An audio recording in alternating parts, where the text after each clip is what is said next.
They were all bigger than Edward and boasted about it. "The driver won't choose you again," said Gordon. "He wants strong engines like us."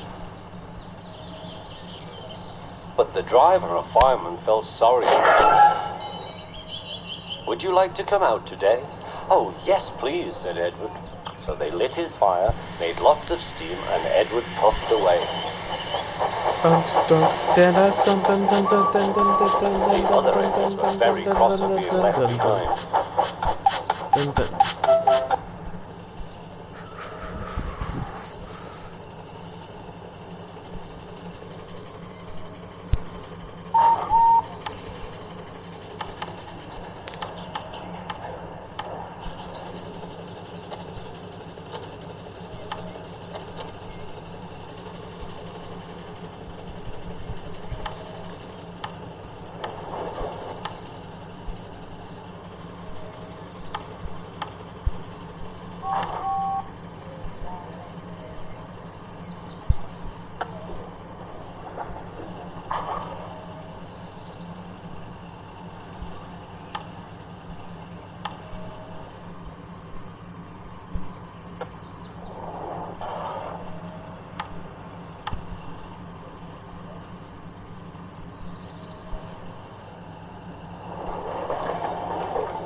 Edward worked hard all day.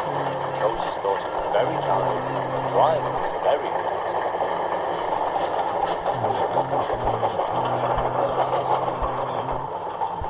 "I'm going out again." I'm going to go out again tomorrow. Oh yes, the other engines. What you ever heard about? Think of that.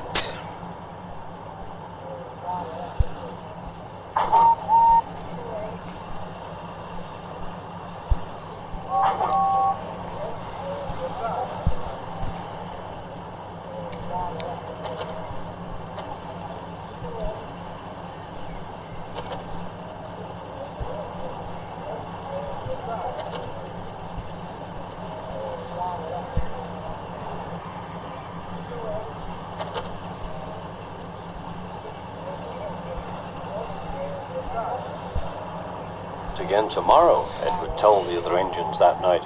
"What do you think of that?" But he didn't hear what they thought, for he was so tired and happy that he fell asleep at once. Next morning, Edward woke up to find nothing had changed.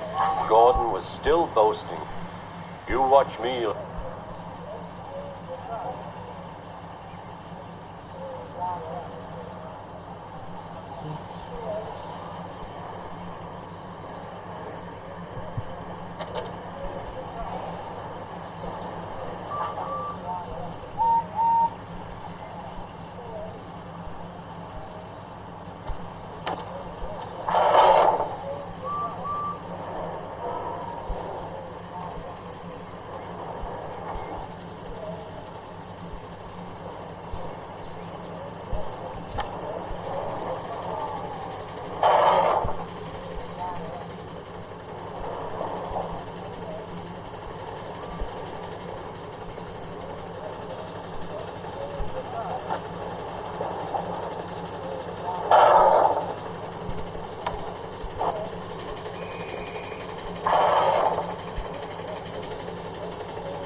little Edward, as I rush through with the express.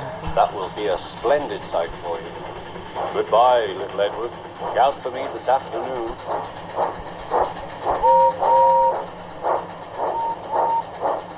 Edward went off to do some shunting. Edward liked shunting. It was fun playing with trucks. He would come up quietly and give them a push. Then he would stop and the silly trucks would go plump into each other. Oh, they cried, whatever is happening. Dun, dun, dun,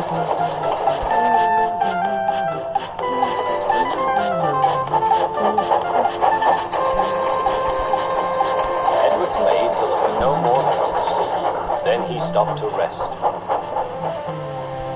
Presently he heard a whistle. Gordon was very cross. No more trucks. Then he Sorry, stopped need to go rest. backwards. Presently he heard a whistle. Gordon was very cross. Instead of nice shining coaches, he was pulling a lot of very dirty trucks. A goods train, a goods train, a goods train, he grumbled. The shame of it, the shame of it, oh, the shame of it. Edward laughed and went to find some more trucks. Then there was trouble. Gordon can't get up the hill, the porter called to Edward's driver. Will you take Edward and push him, please? They found Gordon halfway up and very cross. His driver and fireman were talking to him severely. You're not trying. I can't do it, said Gordon. The noisy trucks hold an engine back so. Edward's driver came up. We've come to push. No use at all, said Gordon. You wait and see, replied Edward's driver. They brought the train back to the bottom of the hill.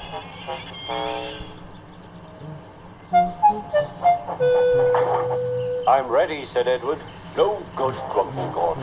They pulled and pushed as hard as they could.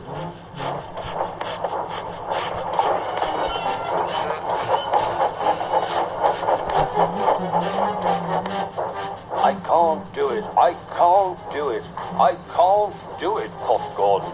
I will do it, I will do it, I will do it, puffed Edward. Edward pushed and puffed and puffed and pushed as hard as ever he could. And almost before he realized it, Gordon found himself at the top of the hill. I've done it, I've done it, I've done it, he said proudly. He forgot all about Edward and didn't wait to say thank you. Edward was left out of breath and far behind. He ran on to the next station, and there he found that the driver and fireman were very pleased with him. The fireman gave him a nice long drink, and the driver said, I'll get out my paint tomorrow and give you a beautiful coat of blue with red stripes. Then you'll be the smartest engine in the shed.